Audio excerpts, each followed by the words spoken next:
আজকে বাবার বাড়ি ঘর বেচে সন্তানেরা বড় ছোট তাহলে কিচ্ছু বলি না, একটু বড় হলে গিয়ে কিচ্ছু বলি না, ছেলে রাগ করে চলে যাবে। একটু বড় হলে চিন্তা করি ছেলে উল্টে আমারে মারবে। আজকে আমার বাড়ি আমার ঘর সব কিছু ছেলে দখল করে গাঁজা খায় মদ খায়। আজকে ছেলে অন্যায় পথে চলে রে যুবক। আমি সুন্নি ভাইদের কাছে দাবি করে যাব, সন্তান ত্যায্য করে দেন। ওই সন্তান আপনার নয়, সন্তান আমানতদারি। আরে আমানতের খেয়ানত যদি আপনি করেন, আপনি যত বড় হাজি হন, যত বড় মোল্লা হন, সন্তানের কারণে আপনি জাহান্নামে যাবেন। এই দুনিয়ার মধ্যে এমন সন্তান বেনামাজি ও মুসলমান সুদখোর ঘুষখোর এই সন্তানগুলো, বেনামাজি সন্তানগুলো, হারামখোর সন্তানগুলো, সন্তান পরিচয় দিয়েন না।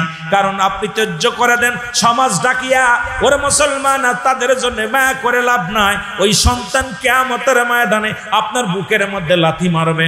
ডাকতে যখন ফের চলে যাবেন হাজী সাহেব আমল করে জান্নাতে যাবেন, সন্তান ডাকতে বলবে ও ফেরেশতা আমার আব্বা কই, জান্নাতে যায় ডাক দাও। ডাকতে বলবে আব্বা গো তোমার গায়ে শক্তি ছিল, তোমার সম্পদ আমি উপার্জন করেছিলে নষ্ট করেছিলাম, কোনোদিন তো বাধা দাও নাই, কোনোদিন তো তুমি আমারে শাসন করো নাই, আজকে তুমি জান্নাতে চলে যাও আমাকে জাহান্নামে ফেলে। ওই সন্তান তার বাবার বুকের মধ্যে লাথি মারবে। আজকে আপনাদেরকে বলে যায় কিসের বাড়ি কিসের ঘর সবকিছু পরে থাকবে রে মুসলমান, আমি আপনি একজন থাকবো না। এর বাদে তোমারে ফারুক ডাকতে বলে বৃদ্ধা সন্তান নষ্ট হওয়ার মূলে তুমি, বিচারের কাঠগড়ায় তোমাকে আগে দাঁড়াতে হবে, তোমার বিচার আগে হবে। সঙ্গে সঙ্গে বৃদ্ধা বলে আমিনুল মুমিনিন আমাকে আপনি ক্ষমা করে দেন, তওবা করে দেন, আল্লাহ যেন আমারে মাফ করে দেয়। আমিনুল মুমিনিন হযরত উমর ফারুক তওবা করে দিলেন, আস্তাগফিরুল্লাহ রাব্বি মিন কুল্লি যামবি ওয়া আতুবু ইলাইহি। ও মুসলমান যুবক বন্ধুরা শোনো, এই জন্য আমি আপনাদেরকে বলে যাই রে মুসলমান, এই কথাগুলো বলার পিছনে একটা হাকিকত আছে। এইগুলো যদিও অল্প কথা, অনেক কথা ছিল, অল্প কথা বলে গেলাম। আজকে আমাদের সন্তানাদের দিকে আমরা লক্ষ্য করি না। আমার ব্যবসা নিয়ে ব্যস্ত, আমার চাকরি জীবন নিয়ে ব্যস্ত, আমার সম্পদ নিয়ে ব্যস্ত, কিন্তু আমার সন্তান, আমার মেয়ে, আমার আপনজন আহলে বায়ত আমার জাহান্নামের জন্য আমার জীবনটা বরবাদ হয়ে যাবে। আমি এত কষ্ট করে উপার্জন করতেছি, যাদের জন্য গায়ের ঘাম ঝরাইতেছি, এদের কারণেই একদিন জাহান্নামের লার্কি হয়ে যাব। এই জন্য সন্তান যখন আমি সুপথে লালন পালন করে যাবেন, কোরআনের জ্ঞান যদি তাদের শিক্ষা দিয়ে যান, যদি দ্বীনের পথে থাকে, এই সন্তানের কারণে আল্লাহ তাআলা আপনাকে জান্নাত দিবে। জোরে জোরে বলেন মারহাবা। দেখা যায় বাবা জিন্দা, সন্তান দুনিয়ার মধ্যে নাই। মুসলমান দাদা জিন্দা, নাতি দুনিয়ার মধ্যে নাই। বাবার লাশ সন্তানের কাঁধে, সন্তানের লাশ বাবার কাঁধে। কখন কে যেন চলে যায় রে মুসলমান। কত লাশ দাফন করলা, কত ভাইরে কবরে শোয়া দিলা। ও যুবক দেলের কান্ডা লাগা শুনে নাও, মানুষের তিনটা বিপদ, নাম্বার 1 হলো মানুষের মরণ, 2 নাম্বার বিপদ হলো মানুষের কবর, 3 নাম্বার বিপদ হলো কিয়ামতের ময়দান। বাবার আমার, এই 3টা বিপদ আপনার আমার জীবনের বড় বিপদ। 1 নাম্বার বিপদ হলো আপনার আমার মরণ। সেই মরণটা যে কোনো যেখানেই থাকেন না কেন, সিন্ধুকের মধ্যে থাকেন আর বিদেশের মাটিতে থাকেন আর আকাশে থাকেন, যখনই রব্বি কারিম হুকুম দিবে সঙ্গে সঙ্গে পড়ে যেতে হবে। আজকে মাঝে মাঝেই কথাটা বলি, আজকে কার জন্য সুদ খাও, কার জন্য ঘুষ খাও, কার জন্য সম্পদের পাহাড়ে গড়লাম, কার জন্য এত অন্যায় পথে পা বাড়াইলাম। এই দুনিয়ার সম্পদ খাইবে লোকে, তোমার দেহটা খাইবে পোকে। জোরে বলেন ঠিক কিনা? আমার মুসলমান বাবারা শুনিনা না, গভীর মনোযোগ। যেহেতু 3টা বিপদ, নাম্বার 1 হলো মানুষের মরণ, ঠিক কিনা? 1 নাম্বার বিপদ হলো নাম কি? 1 নাম্বার কি? মরণ। 2 নাম্বার কবর, 3 নাম্বার কিয়ামতের ময়দান। আর এই মৃত্যুর কথা বলতে গেলে একটা কথা মনে পড়ে যায়। আল্লামা মুফতি আমজাদ আলী সাহেব একটা কিতাব লিখলেন, কিতাবের নাম বারে শরিয়া। এই কিতাবের মধ্যে উনি লিখতে যা বললেন, দুনিয়ার মানুষ শোনো, মানুষ যখন সাধারণ মৃত্যুবরণ করে, ওই ইমানদারের মৃত্যু আর বেঈমানের মৃত্যু, ইমানদার যদি মৃত্যুবরণ করে মুসলমানটা গুলাইয়া খামির বানাইয়া, এই খামিরের মধ্যে যদি একটা চুল পড়ে টানতে বাইর করলে যেমন খামিরের মধ্যে থেকে অনাসে বাইর হয়ে যায়, এইরকম ইমানদারের মৃত্যু হয়। আর বেঈমানদের মৃত্যুটা বড় কঠিন হয়। আল্লামা মুফতি আমজাদ আলী সাহেব তার কিতাবের মধ্যে লেখলেন বারে শরিয়াত, মানুষ যখন ইন্তেকাল করে 70টা তাজা উটের গায়ের চামড়া জবাই না করিয়া উল্টো দিকে টান দিয়া লবণ আর মরিচ লাগা দিলে যতটুকু যন্ত্রণা হয়, এর চাইতে 70 গুণ যন্ত্রণা হলো একটা সাধারণ মৃত্যু। এখন অনেকেই মরণকালে পায়খানা করে দেয়, অনেকেই মরণকালে প্রস্রাব করে দেয় গো।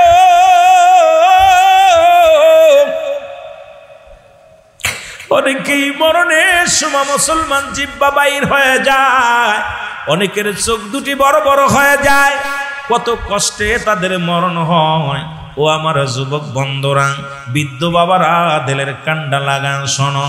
এই জন্য সদা সর্বদাই মরণের চিন্তা অন্তরের ভিতর আনতে হবে যে মালাকুল মউত আসবে, কিসের ঘর, কিসের বাড়ি, কিসের সম্পদ, সব কিছু পড়ে থাকবে। আল্লাহ কয় কুল্লু মান আলাইহা ফান, আল্লাহ কয় বান্দারে শুই না নাও, এই পৃথিবীর মধ্যে যা কিছু আছে আমি আল্লাহ চূর্ণ বিচ্ছিন্ন করে দিই।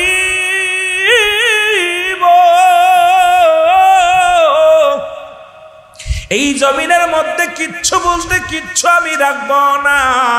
আমার আল্লাহ কয় বান্দারে এই জমিনটা আমি পুরায়া তামা বানায়া দিব। এই জমিনের জন্য ভাই হয়ে ভাইকে খুন করো, আজকে ভাই হয়ে ভাইয়ের শত্রু বাবাকে খুন করো, বাবারে ঘর থেকে বাইর করে দাও, মাকে ঘর থেকে বাইর করে দাও। আল্লাহ কয় বান্দা এই জমিনটা আমি রাখবো না, জমিনটাকে পুরায়া তামা বানায়া দিব। এই জমিনের মধ্যে যত পানি আছে পানিগুলো পুরায় আমি ছাই বানায়া দিব।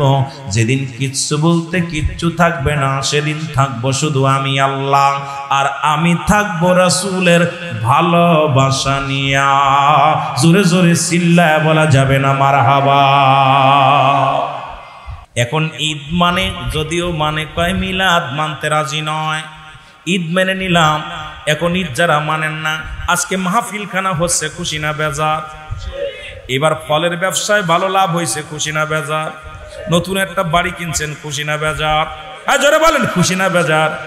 লেখাপড়া শিখে চাকরি পাইছেন, খুশি না বেজার? এখন আমার নবী যে আইছে, খুশি না বেজার?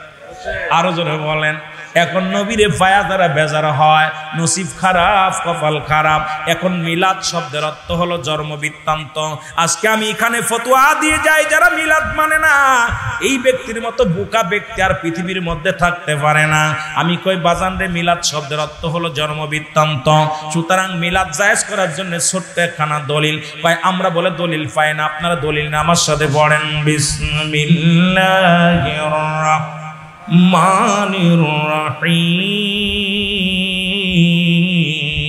কুল হুয়াল্লাহু আহাদ আল্লাহুস সামাদ লাম ইয়ালিদ ওয়া লাম ইউলাদ ওয়া লাম ইয়াকুল লাহু কুফুয়ান আহাদ। আল্লাহ ডাকতে বলে, হাবিব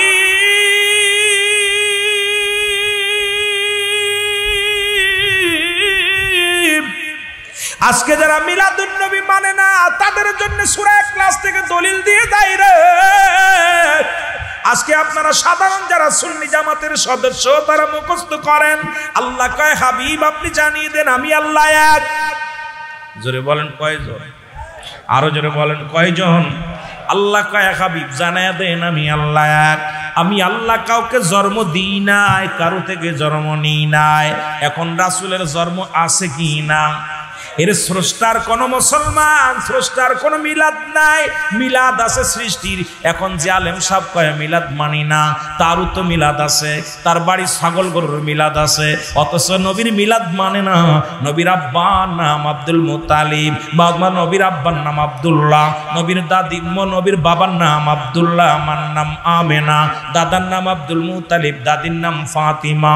রসুলের দাদা বিয়ে করলেন 6খানা, আপন দাদির নাম হল হলো ফাতিমা, রাসূলের নানার নাম আব্দুল ওয়াহাব জুরি, রাসূলের নানির নাম বাররা, বংশ হলো কুরাইশ বংশ। মুসলমান শুনে নাও, 570 খ্রিস্টাব্দে দুনিয়ার মধ্যে আগমন করেছে। এখন ও চট্টগ্রামের বাতিলপন্থী ভাইয়েরা শুনে নাও, আলেম ভাইয়েরা শুনে নাও, রাগারাগির দরকার নাই, হুড়াহুড়ির দরকার নাই। যেহেতু আমার নবী দুনিয়ার মধ্যে বংশ পরিচয় ছিল, বাপ ছিল, মা ছিল, দাদা ছিল, দাদি ছিল। আমার আল্লাহর আব্বার নাম কি, মার নাম কি, দাদার নাম কি? এখন মিলাদ মানেই জন্ম বৃত্তান্ত। সুতরাং মিলাদ নিয়ে মারামারি করো না, মিলাদ নিয়ে বাড়াবাড়ি করো না।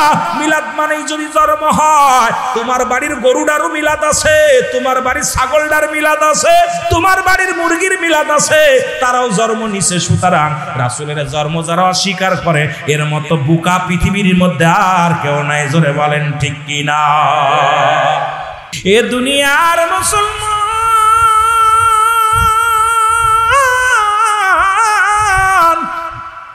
রাহমাতুল লিল আলামিনকে পাইয়া শুধু চট্টগ্রামের মানুষ নয়, ওদিন খুশি হয়েছিল আসমান জমিনের ফেরেশতারা, খুশি হয়েছিল ওদিন, খুশি হয়েছিল। আব্দুল মুত্তালিব কাবার সামনে গেলেন।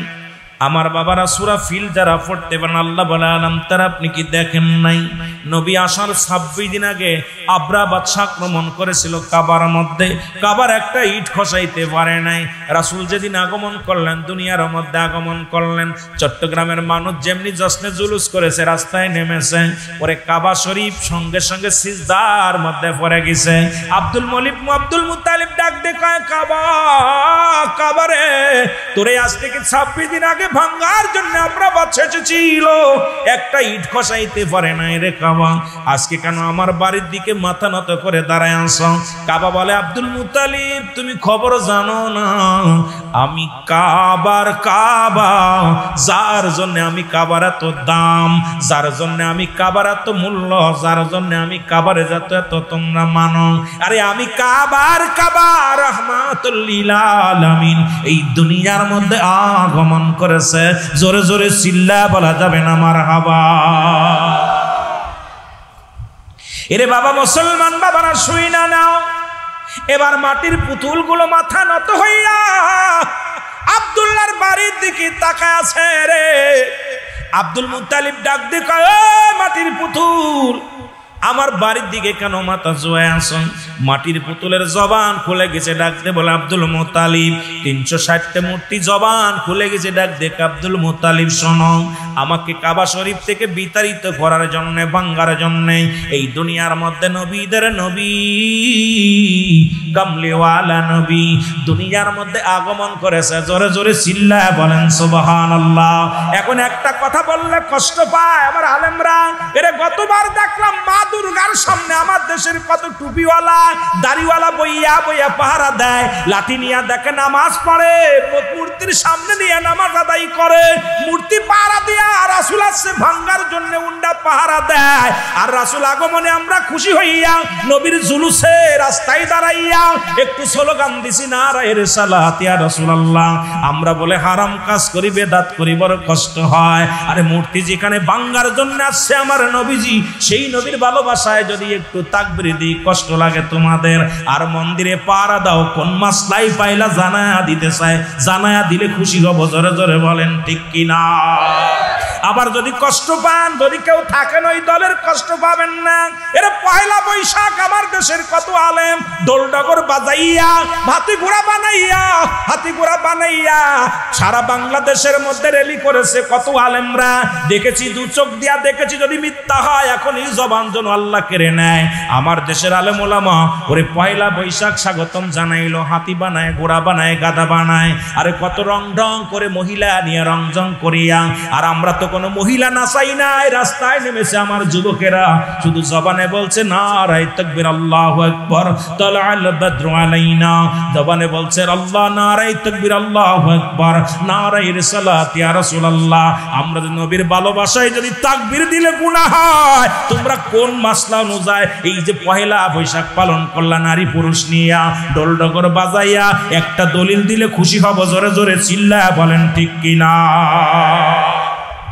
সন্তানকে ধরে নিয়ে চলে আসলেন এক বৃদ্ধা, মনে রাখবেন ওয়াজ, বৃদ্ধা বলে আমিনুল মুমিনিন আমার ছেলের বিচার করা লাগবে, আমি আপনার কাছে নিয়ে আইছি বিচার করার জন্য।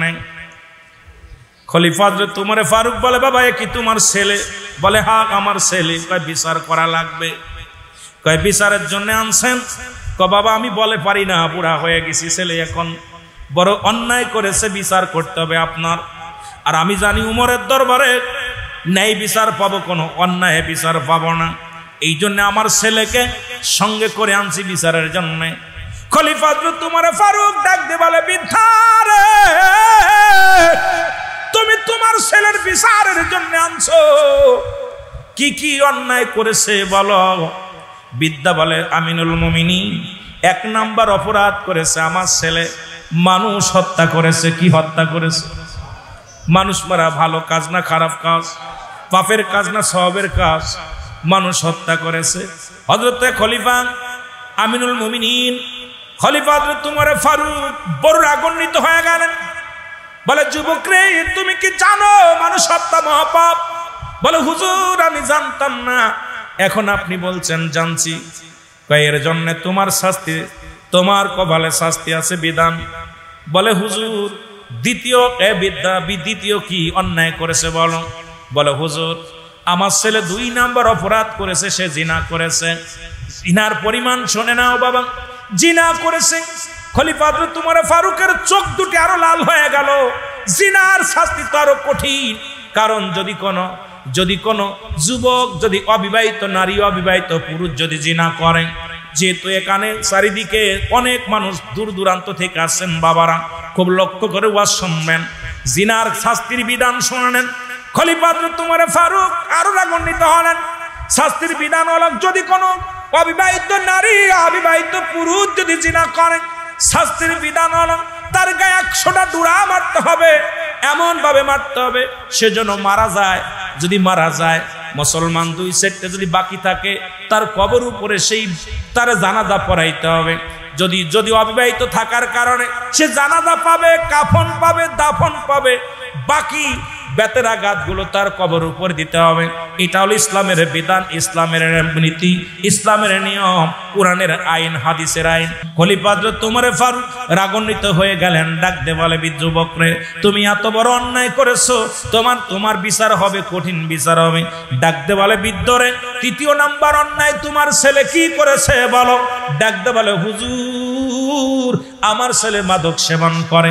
খলিফা হযরত উমর ফারুক আরো রাগান্বিত হলেন, বাবা এটা তো মাদক সেবন করা, এটা গুরুতর অপরাধ বাবা, অন্যায় করেছো বাবা। 3টা অপরাধ করে যখন চলে গেছি, এবার খলিফা হযরত উমর ফারুক ডাক দিয়ে বলে, যুবক রে, তুমি অন্যায় করেছ, অন্যায়ের শাস্তি তুমি নিবা।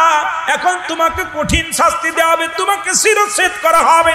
খলিফা হযরত উমর ফারুক যখন খোলা তরবারি নিয়ে সামনে আগাইছি, যুবক ডাক দিয়ে বলে, আমিনুল মুমিনিন, একটা দাবি আপনার কাছে, আমি জানি আপনি ন্যায় পরায়ণ বাদশা, আপনার কাছে কোনো অন্যায় বিচার পাবো না। আপনি যদি আমার বিচার করেন, আমার বিচার করার আগে আমার বাবার বিচারটা আগে করা লাগবে। জোরে জোরে চিল্লায় বলা যাবে না আল্লাহু আকবার। আমি যুবকদের বলে যাই, ও যুবক তোদের পায়ে ধরে বলে যায়, হাতে ধরে বলে যায়, গরিবের মেয়ে বিয়ে কর, রিক্সা চালকের মেয়ে বিয়ে কর, ভ্যান চালকের মেয়ে বিয়ে কর। 5টা গুণে গুণান্বিত যে নারী আছে, এই নারী যদি বিবাহ করতে পারো জীবনে শান্তি পাবা।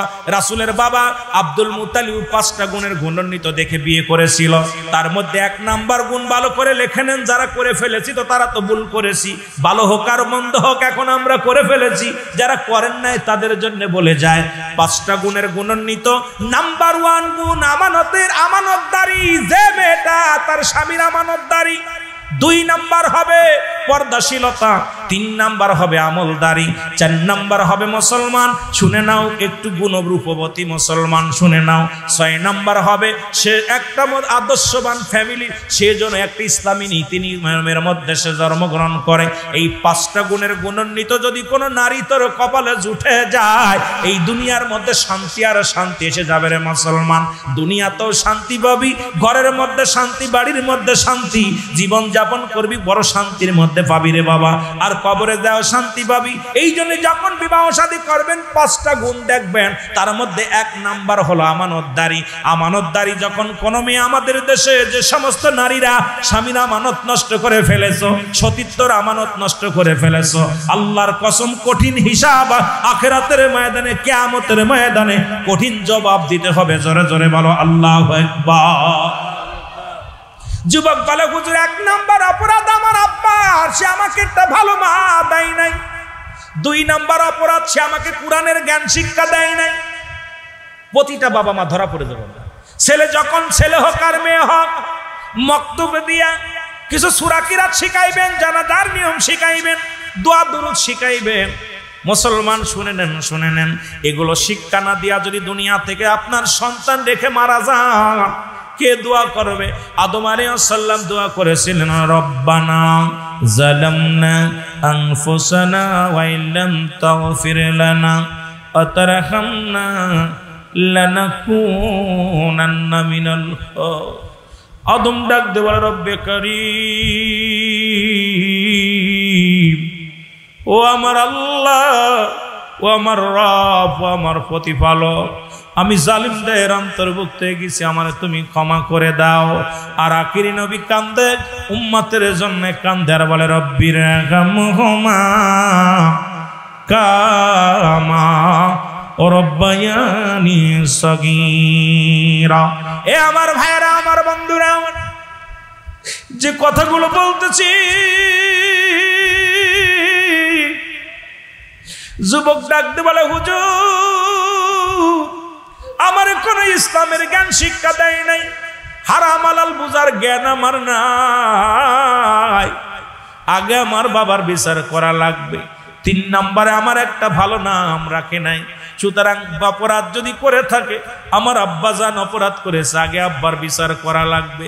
খলিফা হযরত আমিনুল মুমিনিন হযরত উমর ফারুক ডাকতে বলে, বিদ্যারে তোমার ছেলে নষ্ট হওয়ার জন্য তুমি বলে একটু মহব্বতে বলেন আল্লাহুম্মা।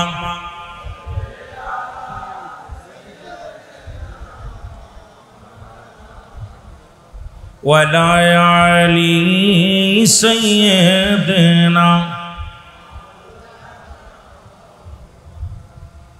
এ ভাইরা, আমার বন্ধুরা, ভাই বললেন একটু, আবার মাঝখানে একটু ঘুষা দিলেন। নামাজ তো প্রথমেই শুরু করেছি নামাজ দিয়া, আল্লাহ রাত শুরু করেছে নামাজ দিয়া, দিন শুরু করেছে নামাজ দিয়া। সুবহানাল্লাহ বলেন আরো জোরে। রাতে শুরু হলো মাগরিব, বান্দা দিনের শুরু হলো মুসলমান ফজর।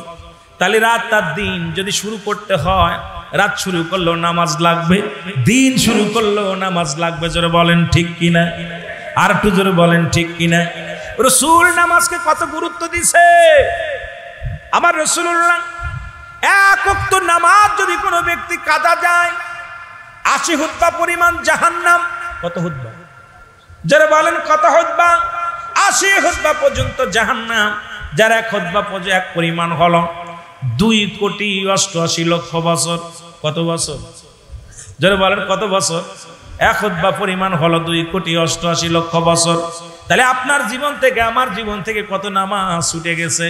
এই নামাজের হিসাব যদি করতে হয় রে মুসলমান, রাসূল বললেন, যদি কোনো ব্যক্তি 5 ওয়াক্ত নামাজ, 5 ওয়াক্ত সালাত সময় মতো আদায় করতে পারে, আমি নবী তার হাত ধরে জান্নাতে নিব। এখন রাসূলুল্লাহর সঙ্গে জান্নাতে যেতে চান কে কে? একটু হাত দুখানা তুলে দেখা। আস্তে আস্তে আস্তে আস্তে বইয়া থাক। আমিন বলেন, আমিন বলেন। নবীজি বললেন, যে ব্যক্তি 5 ওয়াক্ত সালাত জামাতের সাথে বা সময় মতো আদায় করতে পারবে, আমি রাসূলুল্লাহ তাকে হাত ধরে জান্নাতে নিব। এখন নবীর সাথে জান্নাতে যেতে চান তো? জোরে বলেন, চান তো? এখন নবীর সাহাবীর মধ্যে সবচেয়ে একজন গরিব সাহাবী ছিল, নাম হলো আব্দুল্লাহ আনসারী। নাম কি? জোরে বলেন, নাম কি? আস্তে কইবেন না জোরে কইবেন? আব্দুল্লাহ আনসারী। আর একটু কষ্ট দিব আপনাদের, যাচ্ছিলাম মিলাদুন নবীর আর টু আছে, কিন্তু হঠাৎ করে ভাইজান বললেন একটু নামাজের কথা কন, কেন আমার কিন্তু নামাজের পর্দার সুদ ঘুষ একটা না কত ওয়াজ হয়ে গেছে খেয়াল করছেন, একটা ওয়াজ মিলাদুন নবীর ওয়াজও করছি, মিলাদুল ওয়াজও করছি, কারণ আমি একটা সাবজেক্টের মধ্যে নাই, কারণ অনেক দিকে ঘুরে চলে গেছি, একটা দিক খেয়াল করে কারণ একটু টাচ দিতেছি, যাতে করে যে একটা মানুষ যদি একটু হেদায়েতের মধ্যে আসে তাহলে ওয়াজ দেওয়া সার্থক, না হলে ওই একদিকে চলে গেলাম এক গেমি ওয়াজ, ওটার ভিতর দরকার নেই, এই জন্য অনেক দিক ঘুরাই ফেলেছে। রাসূল বললেন, রাসূলের প্রিয় সাহাবী আব্দুল্লাহ আনসারী সব চাইতে গরিব সাহাবী, আপনাদের স্টেশনে পড়ে আছে যেমন গরিব মানুষ, এই রকম গরিব সাহাবী, তার কি মুসলমান শুনে নাও, ওয়াজ শুনে বাড়ি যেতে দেরি হয়েছে, নবীজি আসরের নামাজ বাদে ইশার সালাত বাদে রাসূলের সাহাবীদেরকে নিয়ে একটু সূরা পড়তেন। নবী যেদিন ওয়াজ করলেন যে ব্যক্তি 5 ওয়াক্ত সালাত নামাজ সময় মতো ওয়াক্ত মতো আদায় করতে পারবে, আমি নবী তার হাত ধরে জান্নাতে নিয়ে যাব। নবীজির সাহাবী আব্দুল্লাহ আনসারী বাড়ি গেলেন, বিবি ডাকতে বলে স্বামী রে এত দেরি হলো কেন? স্বামী ডাকতে বলে বিবি ও আমার বিবি, আজকে আমার নবী ওয়াজ করছে যে ব্যক্তি 5 ওয়াক্ত সালাত 5 ওয়াক্ত নামাজ সময় মতো ওয়াক্ত মতো আদায় করতে পারবে, নবী নাকি তার হাত ধরে জান্নাতে নিয়ে যাবে। স্ত্রী ডাকতে বলে স্বামী রে আপনি আমার স্বামী, ও আমার স্বামী, আপনার কাছে দামি কাপড় চাবো না, সম্পদ চাবো না, টাকা পয়সা চাবো না, বালাখানা চাবো না, দুনিয়ার কোন আরামায়েশ চাবো না রে স্বামী, আপনি আমাকে একটু সুযোগ করে দিবেন, আমিও যেন 5 ওয়াক্ত নামাজ, আমি যেন 5 ওয়াক্ত সালাত সময় মতো ওয়াক্ত মতো আদায় করতে পারি, আমিও যেন রাসূলুল্লাহর সঙ্গে আপনার হাত ধরে জান্নাতে যেতে পারি। জোরে বলেন মারহাবা। আমাদের বউরা কয় ব্যবসায়ী বার লাভ হয়েছে, ব্যবসায়ী ভাইদের বলে, ব্যাপারীরা বলে আজকে এবার ফলে লাভ হয়েছে কত, কয় 10 লাখ, আমার 1 লাখ 5 লাখ টাকা দেওয়া লাগবে, সোনা দানা দেওয়া লাগবে। আর সাহাবীদের বিবি বলতেছে স্বামী কিচ্ছু চাই না, আপনার কাছে কিচ্ছু চাই না, আমাকে একটু সুযোগ দিবেন, যেহেতু আপনি আমার স্বামী, আপনিই পারেন আমার নামাজের জন্য তাগিদ দিতে, সুযোগ দিতে, আমি যেন 5 ওয়াক্ত নামাজ সময় মতো ওয়াক্ত মতো আদায় করতে পারি। আমার নবীজি নামাজ আদায় করেন প্রতিনিয়ত, সালাম ফিরা আসসালামু আলাইকুম ওয়া রাহমাতুল্লাহ, আসসালামু আলাইকুম ওয়া রাহমাতুল্লাহ।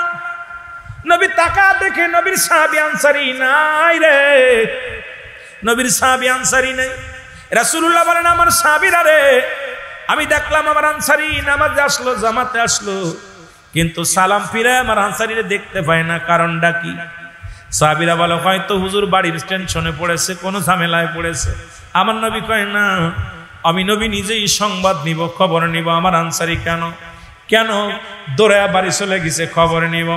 রাসূলুল্লাহ নিজেই চলে গেলেন বাড়িতে, যে সালাম দা আসসালামু আলাইকুম আলাল বাইত, আসসালামু আলাইকুম আলাল বাইত, আসসালামু আলাইকুম আলাল বাইত, 3 বার সালাম দিলেন, উত্তর আসলেন না, 3 বারের একবার উত্তর আসলেন না।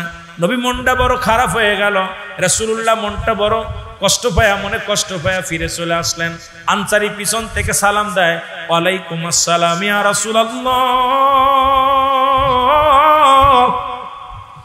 ওয়ালাইকুম আসসালাম ইয়া হাবিবাল্লাহ,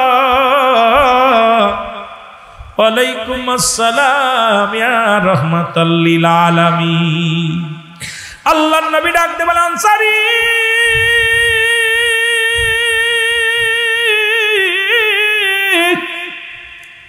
তুমি 3 বার সালামের জবাব দিলা রে, আমার বুঝতে বাকি নাই, তুমি 3 বারই সালাম শুনেছিলে রে আনসারী, কিন্তু আমার সালামের উত্তর দাও নাই। সাহাবী বলে হুজুর কেন উত্তর দেই নাই, কেন জবাব আমি আপনাকে দিতে পারবো না, আপনি যদি দয়া করে একটু আমার বাড়িতে যাইতেন, আমি কেন সালামের জবাব দিই নাই, একটু দয়া করে আমার বাড়িতে যাইতেন তাহলে বলতে পারতাম। নবী বলে চলো। কেমন নবী গো? আর আমাদের দেশের এমপি মন্ত্রী যদি হয়, যদি টাকাওয়ালা হয়, গরিব মানুষের কোনো মূল্যায়ন নাই, কিন্তু নবীদের নবী রাহমাতুল লিল আলামিন আমার নবী গো, ভিতরে কোনো অহংকার ছিল না, অহমিকা ছিল না। নবীকে বলে বায়ানাত, উত্তম ব্যবহার, উত্তম আখলাক, উত্তম চরিত্র, যা রাসূলুল্লাহর ভিতরে ছিল আজকে ব্যবসায়ীদের ভিতরে সে একটা জিনিস পাইলাম। যখন বসে আছি আমার ভাইরা যাইতেছে কত সুন্দর সালাম বিনিময় করে, কৌশল বিনিময় করে। মুসলমান আগে তো চিনি না, যদিও না চিনি কিন্তু তার অচিনা মানুষ হলো সালাম দিতেছে, আসসালামু আলাইকুম হুজুর ভালো আছেন। এই যে আন্তরিকতা ভালোবাসা অত্যন্ত মনটা কেড়ে নিছে আমার বাবারা, আমার বন্ধুরা, আমার গভীর মনোযোগ। যে কথাগুলো আমি বলি লক্ষ্য করেন। আমার নবীজি বলে সাহাবীরে চলো যাই, রওনা হয়ে গেলেন নবীজি। যা যখন দরজা খুলে দিলেন, দরজা খোলার সঙ্গে সঙ্গে ভিতরে দেখেন বিশাল একটা গর্ত খোঁড়া। আমার নবী বলে আনসারী রে, ঘরের ভিতরে এত বড় গর্ত কেন রে?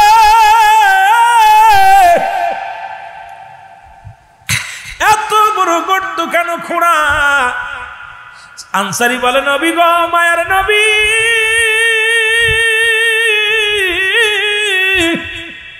যখন আপনি আমার সালাম দিয়েছিলেন এক কাপড়ে স্বামী স্ত্রী দুজন নামাজ তোমরা আদায় করো, আমি নবী আদা করলাম, আমি নবী আদা করলাম। কথা দিলাম রে কিয়ামতের ময়দানে তোদের স্বামী স্ত্রী দুজনকে হাত ধরে আমি নবী জান্নাতে নিয়ে যাব। আরে এক কাপড়ে যদি নবীর সাহাবীরা স্বামী স্ত্রী নামাজ পড়তে পারে, আজকের রেল স্টেশনে যত বড় পাগল হোক গরিব হোক প্রত্যেকেরই 3 থেকে 4 টুকরা কাপড় আছে। এই চট্টগ্রামে যারা ভিক্ষা করে খায় তাদের 2-4 কেন কাপড় আছে। নামাজের কোনো ওজোর চলবে না। নবীর গরিব সাহাবী যদি এক কাপড়ে স্বামী স্ত্রী নামাজ আদায় করতে পারে, তাহলে এই চট্টগ্রামের জমিনে এমন কোন গরিব নাই যার একখানা কাপড় আছে। আমার মন বলে যত বড় গরিব হোক তার 2-4টে টুকরা কাপড় আছে কি না, জোরে বলেন আছে কি না? রাসূলের সাহাবী এক কাপড়ে স্বামী স্ত্রী নামাজ পড়ছে। স্বামী খুলে দিছে, স্ত্রী পড়ে নামাজ পড়তে দাঁড়াইছে, স্ত্রী খুলে দিছে, স্বামী নামাজ দাঁড়াইছে। আর আপনাদের এই চট্টগ্রামের জমিনে এখন নামাজের আপনার আপনি ওজোর দেওয়ার মতো আমি পথ পেতেছি না। বাংলাদেশে আমার মনে বলে না যে বাংলাদেশে এমন কোন গরিব আছে যার এক টুকরা কাপড় আছে। কথা বলেন আছে না? আছে নাই? এই তাবুর মধ্যে যারা আছে দেন, খোঁজ নিয়ে দেন, যারা যে তাবু টানা টানা শুয়ে আছে না, ওদের যায় দেখ 4-5টা কাপড় আছে। যারা বলেন ঠিক কিনা? নামাজ যেহেতু প্রতিটা নরনারীর জন্য নামাজ ফরজ, ফরজ সাবাল্লিকার জন্য, নাবাল্লিকার জন্য নয়। নাবালক নাবাল্লিকার জন্য না, সাবাল্লক সাবাল্লিকার জন্য নামাজ ফরজ। এই নামাজ আদায় করার দরকার আছে কিনা? আরো যারা বলেন আছে কিনা? আমরা সালাত আদায় করতে চাই কি চাই না? আরো যারা বলেন চাই কি চাই না? আমি যে কথা বলেছিলাম একটু কথা আপনাদেরকে বলে যাই, সেটা হলো আমার বাবারা, আপনারা যারা দিন মজুরি আছেন, আপনারা অনেকে কষ্ট করেন, আপনাদের দাম অনেক। রাসূলুল্লাহ জীবনে মাটি কাটছে, মাটি টানছে, বকরি চড়াইছে। আমার রাসূলুল্লাহ বকরি চড়াইছে, পেটে পাথর বাঁধছে। আমার রাসূলের গুণে গুণান্বিত হওয়ার দরকার আছে কিনা? আরো যারা বলেন আছে কিনা? আজকে আমরা যারা ধন সম্পদের মালিক হয়েছি, আল্লাহ আমাদেরকে যেন গরিবের হক আদায় করে যেতে পারি, আল্লাহর গোলামি করে যেতে। যারা গরিব আছি আমরা যেন আল্লাহর গোলামি থেকে বাঁচতে পারবো না। কারণ কালেমা, নামাজ, রোজা, হজ, যাকাত, কালেমা সবার জন্য বাধ্য। যারা বলেন ঠিক কিনা? না গরিবের জন্য বাদ? কথা বলেন। গরিবের জন্য কি মাপ? বড় লোকদের জন্য? কালেমা সকলের জন্য পড়তে হবে। যারা বলেন ঠিক কিনা? এরপরে কালেমা, নামাজ, এরপরে কি? যারা বলেন 2 নাম্বার কি? একটু জোরে বলেন না। নামাজ। নামাজ কি খালি বড় লোকের, গরিবের জন্য না? বড় লোকের জন্য? কাদের জন্য? সবার জন্য। বলেন যা, কার জন্য? গরিবদের জন্য মাপ। যেটা বলেন মাপ, গরিবের জন্য মাপ নাই। এক কথায় সাবাল্লক সাবাল্লিকা হয়ে গেলেই তার উপরে নামাজ ফরজ। যদি কেউ সফর করে 4 জায়গা 2 আপনার এখানে মাপ করছে, বয়া দাঁড়ায় পড়ো, দাঁড়ায় না পড়ো বয়া পড়ো, বয়া না পড়লে শুয়া পড়ো, শুয়ে না পড়লে ইশারায় পড়ো। কারণ নাম পুরুষের জন্য কোনো মাপ নাই, মহিলাদের জন্য আল্লাহ মাফ করছে। মহিলাদের জন্য আল্লাহ মাফ করছে, পুরুষের জন্য কোনো মাপ নাই। আমার বাবারা, নাম্বার 3 কালেমা, নামাজ, রোজা। রোজা, রোজা কি বড় লোকের জন্য না গরিবের জন্য? জোরে বলেন। সবার জন্য। আরো জোরে বলেন কাদের জন্য? 2টা জিনিস আছে ধনীদের জন্য। 1 নাম্বার হলো হজ, 2 নাম্বার যাকাত। জোরে বলেন ঠিক কিনা? এই 2টা কাদের জন্য? জোরে বলেন। ধনীদের জন্য। সেই ধনী কারা? নেশাব পরিমাণ মালের মালিক যারা। এখন মাসালাগত আলোচনা অনেক দরকার থাকে, তবুও সময় যেহেতু পাই না, বলতেও হয় মাঝে মাঝে, কিন্তু এই মাসালাগত হলো নেশাব পরিমাণ মালের মালিক। সেটা কোন পরিমাণ? 7.5 তোলা স্বর্ণ, 52 তোলা রূপা, 52.5 তোলা রূপা। এখন আমার দেশে এক কথায় 7 ভরি সোনা আর আপনার ওই এই 52 তোলা রূপা, এটা এই দাম আমাদের অধিকাংশ বাড়ির মানুষেরই হয়ে গেছে। প্রায় অধিকাংশ মানুষ যারা মোটামুটি মধ্যবিত্ত ফ্যামিলি, তাদের এখন এই নেশাব পরিমাণ মালের মালিক আমার মন বলে বাংলাদেশে প্রায় 70% মানুষ আছে। জোরে বলেন ঠিক কিনা? প্রায় 70%। যদিও আপনারা খুঁজে দেখবেন এই মালের কিন্তু মালিক কিন্তু খালি ধনীর বড় খালি গড় দরজা হলেই হবে না। মনে করেন ওর মানে 10 তলা বাড়ি আছে, ওর মালিক হয়েছে, আমি হই নাই। কিন্তু খুঁজে দেখবেন আপনার মালামাল সব দিয়া আপনি সব পরিমাণ মালের মালিক যদি হন, আপনার উপরেও জাকাত, সেটা হলো আপনার 102 টাকা, শতকরা 2.5 টাকা। এইটা যদি আপনার বছর শেষে যে টাকাটা থাকবে, যে অর্থ থাকবে, এটার আপনি হিসাব করে আপনি জাকাত না দিলে আপনার সমস্ত মালামাল আপনার কি হয়ে যাবে? আপনার জন্য জায়েজ হবে না, এটা আপনার জন্য হারাম হয়ে দাঁড়াবে, এটা আপনার জন্য গজব ডেকে আনবে। জোরে বলেন ঠিক কিনা? আর একটু জোরে বলেন। এইটা যদি আমরা ইনসাফ পরিমাণ যদি মাল, নেশাব পরিমাণ মালের মালিক হলে ইনসাফের বিনিময়ে যদি ইনসাফ, মনের ইনসাফ দিয়া যদি আমরা মাপকাঠি দিয়া যদি মানুষের মাঝে দিতে পারি, আমার দেশের মানুষগুলো দরিদ্র খাতা থেকে কেটে যাবে, আমার দেশের মানুষ শান্তিতে বাস করতে পারবে। জোরে বলেন ঠিক কিনা? আর একটু জোরে বলেন ঠিক কিনা? সুতরাং 12:30 বাজতে চললো, আমি আর আগাবো না আপনাদের কষ্ট দিয়ে, যেহেতু দূর দূরান্ত থেকে আসছেন। আল্লাহ বাসায় রাখলে ঈদে মিলাদুন নবীর মাহফিল, আমরা রসুলকে ভালোবাসাই হলো মাপকাঠি, রসুলকে ভালোবাসা। একটা হলো ঈমান, একটা হলো আমল। সর্বোপরি একটা কথা আমি আপনাদেরকে বলে আমরা কিয়ামে যাব। নাম্বার 1, মানব জীবনের অমূল্য সম্পদের নাম হলো ঈমান। মানুষের অমূল্য জীবনের সম্পদের নাম কি? আরো জোরে বলেন। ঈমান। আর ব্যক্তির জীবনের অমূল্য সম্পদের নাম হলো রূহ। ব্যক্তির জীবনের অমূল্য সম্পদের নাম জোরে বলেন না কি? রূহবিহীন কোনো বডির মূল্য নাই। দেখতে ভালো, রূহটা নাই, বডির কোনো মূল্য নাই, হাত নাই, পা নাই, চোখ নাই, তবুও মূল্য আছে, ঠিক কি না? দেখা যায় 5 বছর 6 বছর পড়ে আছে বিছনায়, আমরা তারে কি দিই না, দাফন দিই না, আমরা তার শ্মশানে নিই না, আমরা তাকে রেখে দিছি ঘরের মধ্যে, হাসপাতাল থেকে ফিরে এনে ঘরের মধ্যে আসি, কারণ রূহটা থাকার কারণে। এই জন্য ব্যক্তির জীবনের অমূল্য সম্পদের নাম হলো রূহ, আর মানব জীবনের অমূল্য সম্পদের নাম হলো ঈমান। আরো জোরে বলেন, মানব জীবনের অমূল্য সম্পদের নাম কি? ঈমান। এখন ঈমান, আবার ঈমান এবং আমল দুইটা কিন্তু ভিন্ন। একটা হলো আমল, একটা হলো ঈমান। একটা হলো আমল, একটা হলো ঈমান। আরো জোরে বলেন, একটা হলো আমল আর একটা হলো ঈমান। এখন আমল হলো নামাজ, রোজা, হজ, যাকাত, কুরবানি, দান, খয়রাত। এগুলোর নাম কি? একটু জোরে বলেন, এগুলোর নাম কি? আমল। আর ঈমানের নাম হলো নবী মুহাম্মাদুর রাসূলুল্লাহ সাল্লাল্লাহু আলাইহি ওয়াসাল্লাম। যার ভিতরে নবী নাই, তার আমলের কোনো দাম নাই। নবী নাই, নামাজ নাই, নবী নাই, হজ নাই, নবী নাই, যাকাত নাই, নবী নাই, কুরবানি নাই, নবী নাই, তোর জিন্দেগি বরবাদ। জোরে বলেন ঠিক কিনা? এই জন্য চট্টগ্রামের মানুষের কাছে নবীর ভালোবাসার কথা আর কি বলবো। একটা হলো ঈমান, একটা হলো আমল। এখন ওযুবিহীন যেমন নামাজ হয় না, নবীবিহীন, ঈমানবিহীন কোনো আমল হবে না। এই জন্য ঈমান হলো আমার নবী। এখন ঈমান হলো নবীকে মানার মাপকাঠি। যার ভিতরে নবী যত অন্তরের ভিতরে ঢুকছে, তার ঈমানের মাপকাঠি তত উত্তর জগতে চলে গেছে। জোরে বলেন না ঠিক কিনা? এই জন্য ঈমান এবং আমল এই দুইটাই আমার নবী মুহাম্মাদুর রাসূলুল্লাহ সাল্লাল্লাহু আলাইহি ওয়াসাল্লাম। এই জন্য আমার নবীকে ভালোবাসার দরকার আছে কিনা? আরো জনে বলেন, ভালোবাসার দরকার আছে কিনা? কেমনে ভালোবাসবেন এটা আপনার ব্যাপার। আপনার বাবারে আপনি মাথায় রাখবেন না, কোলে রাখবেন না, ঘাড়ে রাখবেন না, এসির ভিতর রাখবেন না, এসি সারা রাখবেন, আপনার ব্যাপার। সুতরাং যে নবী আপনার দরানোওয়ালা, যে নবী আপনার পারের কান্ডারি, যে নবী আপনার হাসরের ময়দানে মিজানের সাথী, যে নবী আপনার কবরের সাথী, যে নবী আপনার একমাত্র অন্ধকার বিপদের বাতি, সেই নবীকে কত পরিমাণ ভালোবাসার দরকার, চাইতে অধিক পরিমাণ নবীকে ভালোবাসতে হবে। জোরে বলেন ঠিক কিনা?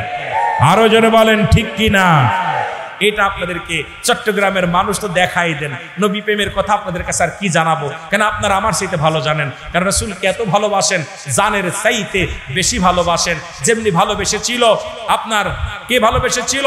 আমার রাসূলকে ভালোবেসেছিল হযরতে বেলাল, আমার রাসূলকে ভালোবেসেছিল হুজ্জাব।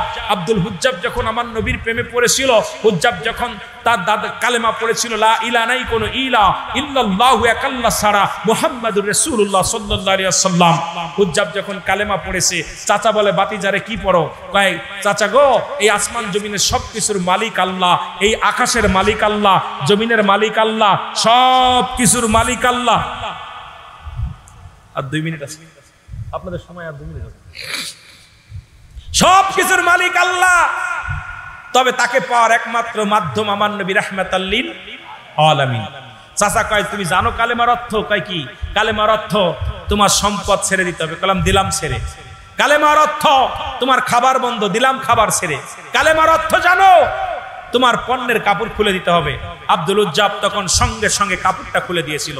উপর দিকে তাকায় বলে আল্লাহ তুমি তো সবকিছুর মালিক, হে পরওয়ারদিগার আলম, তোমার কাছে ফরিয়াদ করি, আমি হুজ্জাব তোমার কাছে পড়ি, আল্লাহ বলে দাও তুমি, আমি কাপড় ছাড়বো না, আমি আমার নবীরে ছাড়বো। আরে কাপড় ছেড়ে দিলে আমি কাপড় পাবো, সম্পদ ছেড়ে দিলে আমি সম্পদ পাবো, আমি বাড়ি ছেড়ে দিলে আমি বাড়ি পাবো, কিন্তু আমার নবীরে যদি ছেড়ে দিই আমি জাহান্নামে যাব। উপর থেকে কে যেন জানিয়ে দেয়, হুজ্জাব পৃথিবীর সব ছেড়ে দাও, রাহমাতুল লিল আলামিনকে বুকে ধারণ করো, জোরে জোরে বলো আল্লাহু আকবার। আব্দুল উজ্জাব চক্ষু বন্ধ করে পণ্যের কাপড়টা খুলে দিয়েছে, পণ্যের কাপড়টা খুলে দিছে, দৌড়ায়া দৌড়ায়া চলে গেছে। মাকে যে বলে মা, ও মা। মা দেখে 18 বছরের যুবক, পণ্যে কাপড় নাই। মা ভিতরে চলে গেছে, মা গো আমাকে এক টুকরা কাপড় দাও। বলে বাবা আমার তো কোনো সন্তান ছিল না। কয় মা গো আমার বাবার নাম অমুক, আমার দাদার নাম অমুক, আমার চাচার নাম অমুক, আমি তোমার হুজ্জাব। যখন আমি জন্ম নিলাম আমার বাবা মারা গেল, তুমি অন্য পুরুষের সঙ্গে বিবাহ বন্ধনে আবদ্ধ হয়েছো, মা গো আজকে তুমি আর কাছে একটু কাপড় চাই। সঙ্গে সঙ্গে মা ভিতর থেকে এক টুকরা কাপড় দিছে। কাপড়টা সঙ্গে সঙ্গে পণ্যের ভিতর মোসদ দিয়া দোষ শুরু করেছে। নবী খাদিজারে দুনিয়া থেকে বিদায়ের পর নবীজি ফুফায়া ফুফায়া কান্ত। মা খাদিজার কবরের পাশে দাঁড়ায়া দাঁড়ায় নবী কান্ত। কত ভালোবাসতাম মা জান আয়েশা বলে হুজুর আপনি কেন কান্দেন? নবী কয়েক আয়েশা রে বড্ড মনে পড়ে আমার খাদিজার কথা। আজকে নবী তার বিবিদের প্রতি কত টান ছিল। এই ব্যবসায়ী ভাইরা অন্যদিকে টান দরকার নাই। ও চট্টগ্রামের মানুষ, আরে আপনার বিবি কালো হোক, আপনার বিবি ছোট হোক, আপনার বিবি দেখতে অসুন্দর হোক, তবুও তারে ভালোবাসেন, রাসূলের সুন্নাত আদায় হয়ে যাবে, রাসূলের আদর্শ আদায় হয়ে যাবে না মুসলমান। 3 নম্বরে ছিল রাসূলুল্লাহর কাছে তার বিবিগুলো প্রিয়। 4 নম্বর প্রিয় ছিল রাসূলুল্লাহর কাছে সুগন্ধি জিনিস। জোরে জোরে চিল্লায় বলা যাবে না মারহাবা। এগুলো পাইতেছি না, রাসূলকে ভালোবাসি, বিড়িটাই না আসলে বসে আছি। জোরে বলেন ঠিক কিনা? রাসূলের কাছে 4 নাম্বার প্রিয় ছিল সুগন্ধি জিনিস, ফুল, এই যে ফুল, সুগন্ধি জিনিস, ঘ্রাণ যুক্ত জিনিস। আর আমাদের কাছে বিড়ি, সিগারেট, গাঁজা, ইয়াবা, ফেন্সিডিল, মদ। যদিও এই পাশে বিশাল আশ্রমে ঘুরে সিভিলে দেখছি টার্মিনালটা, যদি না ঘুরতাম হয়তো পাইতাম না। যেহেতু আইব বাইরে ফোন দিছি, কয় ভাই এই পাশে টার্ন নিলেন, ওইটা টার্নিং নিয়ে আসলাম, দেখলাম এখানে রেল স্টেশন। যেহেতু অসংখ্য মানুষ এই রেল স্টেশনে পড়ে আছে, গাঁজা খায়া মদ খায়া। জোরে বলেন ঠিক কিনা? আছে না? আমি যুবকদের বলে যাই, রাসূলুল্লাহর উম্মত যদি হতে হয় আজ থেকে মাদক সেবন দূর করতে হবে। কারণ রাসূলের কাছে 4 নাম্বার প্রিয় ছিল সুগন্ধি জিনিস। জোরে বলেন না মারহাবা। আর একটু জোরে। এই জিনিসগুলো যদি উম্মতের ভিতরে যদি আইসা যায় গো, রাসূলের গুণে গুণান্বিত যদি হইতে পারেন, নবীজি আপনার উম্মতে বলে মেনে নিবেন। এই জন্য বললাম হায়াতি খায়রুল লাকুম, নবীকে আমার হায়াতের জিন্দেগিটা আমার উম্মতের জন্য কল্যাণ স্বরূপ। এই দুনিয়ার মধ্যে আমি নবী আগমন করলাম গো আমার উম্মতের জন্য শরীয়ত, তরিকত, হাকিকত, মারিফাত, আমার উম্মতিরা কেমনে চলাফেরা করবে, আমার উম্মতিরা কেমনে জীবন যাপন করবে, আমার উম্মতিরা কেমনে সংসার করবে, কেমনে স্বামী স্ত্রী কেমনে জীবন যাপন করবে, কেমনে ব্যবসা করবে, কেমনে রাষ্ট্র চালাইবে, এইগুলো বোঝানোর জন্য, সবকিছু শেখানোর জন্য রব্বে কারীম আমারে পাঠাইল। আমার উম্মতের সঙ্গে আমি কথাবার্তা বলেছি, উম্মতের সঙ্গে চলাফেরা করেছি, আমার উম্মতিরা যেমনি জীবন যাপন করে আমি এমনি করেছি। এই জন্য আমার উম্মতিদের জীবনটা বড় ধন্য। আমি নবী দুনিয়ার মধ্যে আগমন করাটা জোরে বলা যাবে না মারহাবা। আর একটু জোরে বলেন মারহাবা। কষ্ট হচ্ছে আপনাদের? রাসূল কেন আসছে? এখন আমার দেশের কিছু পিচ্চি মৌলবী কথা বলছেন, যদিও আমি গিবাত, আমার যত ওয়াজ দেখবেন গিবাত করার অভ্যাস আমার নাই। 2-4 রাত আলোচনা করবো, আমার দ্বারাই কারোর গিবাত, কারোর সমালোচনা করে, এটা আমি শিখি নাই, আর এটা করতেও পারি না। কারণ হেদায়েতের মালিক কে? হেদায়েতের মালিক কোন পীর সাহেব নাই, কোন মৌলবী নাই, কোন কারি সাহেব নয়, এমনকি রাহমাতুল লিল আলামিনকেও হেদায়েতের দায়িত্ব দেন নাই। যদি নবীজিকে হেদায়েতের দায়িত্ব দিতেন তাহলে আবু জেহেলের কপালে কালেমা যুক্ত। জোরে না আসতে কইতেন? কিন্তু আমার দেশের মৌলবীরা এখন হেদায়েতের দায়িত্ব নিছে। আমার দেশের কিছু মৌলবী দেখি হেদায়েতের চাবিকাঠি ওরা হাতে বানায় নিছে। ভণ্ডামি ছেড়ে দেন, কারণ সুন্নিদের সামনে ভণ্ডামি করলে চলবে না। কবরে সাপে কামড়াইব, কবরে আগুন দিব, কাদের দিব? কাদের দিব? কাদের দিব তা তো বোঝেন। নবীরেশকে দেওয়া না যাদের, এদের কবরে সাপ আসতে লাগলে খবর আছে। জোরে বলেন ঠিক কিনা? নবীর আশেকদের কবরে বিশ্ব আইব, বাঘ আইব, সাপ আইব। ছোটবেলা আমাদেরকে ভয় দেখাইতো আম্মু, বাবা রাস্তায় যেও না, বাঘ আছে, গলা কাটা আছে, শিয়াল আছে। এখন যদি মা বলে যে বাবা রাস্তায় শিয়াল আছে, ভয় পাবেন? কতক্ষণ আব্বা পাইবেন ভয়? এখন বড় হয়ে গেছি না, কতক্ষণ বড় হয়ে গেছি না। তা আমাদের দেশের এক ধরনের মৌলবী আছে, খালি কবরে ভয় দেখায়, খালি ওয়াজ করার কবরের ভয় দেখায়, কবরের ভয় দেখায়। আরে কবরে কাদের জন্য মুশকিল হবে? কবরে হবে মুনাফিকদের জন্য মুশকিল। জোরে বলেন ঠিক কিনা? নবীর আশেকদের জন্য কবর হবে জান্নাতের বাগান। জোরে বলেন ঠিক কিনা? নবীর ইশকে দেওয়ানা হওয়ার দরকার আছে কিনা? আরো জোরে বলেন আছে কিনা? এই দুনিয়ার মুসলমান শোনে নাও, রাসূল বলেন ওয়াফাতি খায়রুল লাকুম, আমার ওয়াফাতটা আমার উম্মতের জন্য কল্যাণ স্বরূপ। রাসূল ভাই উম্মতিরা রে, পৃথিবীর মধ্যে যদি কোন উম্মত যদি ভালো কর্ম করে, আজকে যেমন ফল ব্যবসায়ী ভাইরা ভালো কর্ম করছে, জান্নাতের বাগান সাজাইছে, রাসূল বলে আমার উম্মতিরা রে, আমি নবী প্রশংসা করি রব্বে কারিমের দরবারে, আমার আল্লাহ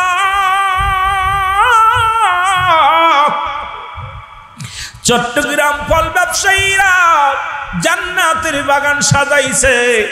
আল্লাহ, ও আমার আল্লাহ, আমি আমার উম্মতের জন্য প্রশংসা করি আপনার দরবারে। রাসূল প্রশংসা করে উম্মতের হইয়া, ভালো কর্ম করছেন, নামাজ পড়েছেন, রোজা রাখছেন, যাকাত দিয়েছেন, হজ করেছেন, এক কথা সবের কাজ করেছেন। রাসূল খুশি হইয়া, আমার নবী খুশি হইয়া উম্মতের জন্য প্রশংসা করে আমার আল্লাহর দরবারে। আবার আমার আল্লাহর নবী ডাক দেখ উম্মতিরা রে, যখন কোন উম্মত গুনাহের মধ্যে লিপ্ত হয়ে যায়, সঙ্গে সঙ্গে আমি নবী আমার উম্মতের হয়ে ইস্তেগফার করি, মাফ চাই, রব্বে কারীম আমার অমুক গ্রামে অমুক উম্মত গুনাহ করেছে।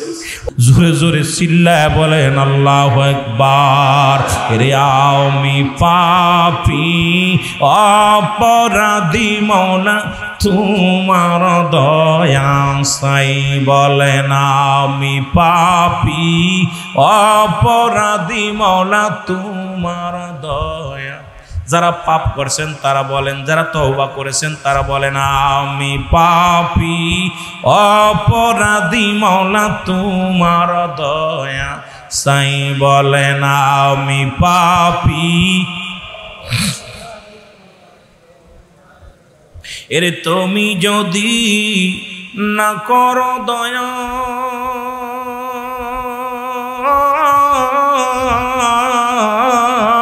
আল্লাহ তুমি যদি না করো দয়া, আমার হবে কি উপায়? আর তুমি যদি না করো দয়া,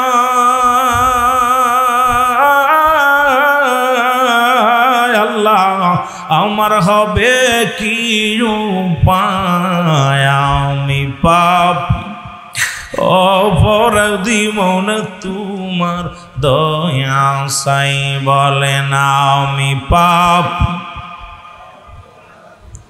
তোমার দয়া। ওই আমি পাপ করেছি জনম ভরে,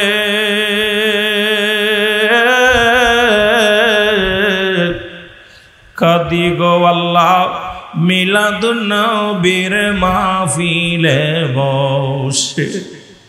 ওই আমি পাপ করেছি জনম ভরে, আল্লাহ কাঁদি গো বসে মিলাদুন নবীর মাহফিলে। দয়া করে করো ক্ষমা,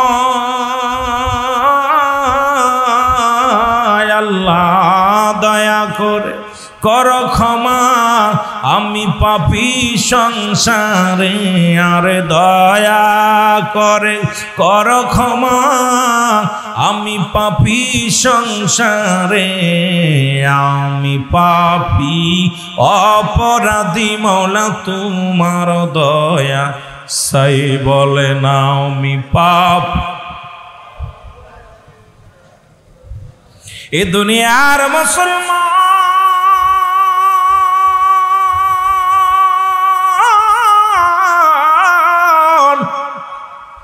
এই জন্য তওবা করলাম মানুষের মৃত্যু হয় দুইটা টাইমে গো পায় রাতের বেলা না খায় দিনের বেলা দিন শুরু করেছিলাম শেষ করেছি মৃত্যুবরণ করি নাই রাত শুরু করে 11টা বাজতে চলছে মুসলমান শুনে নাও হয়তো 11টা পার হয়ে গেছে এখনো মৃত্যুবরণ করি না সকাল পর্যন্ত বেঁচে থাকবো কোনো গ্যারান্টি নাই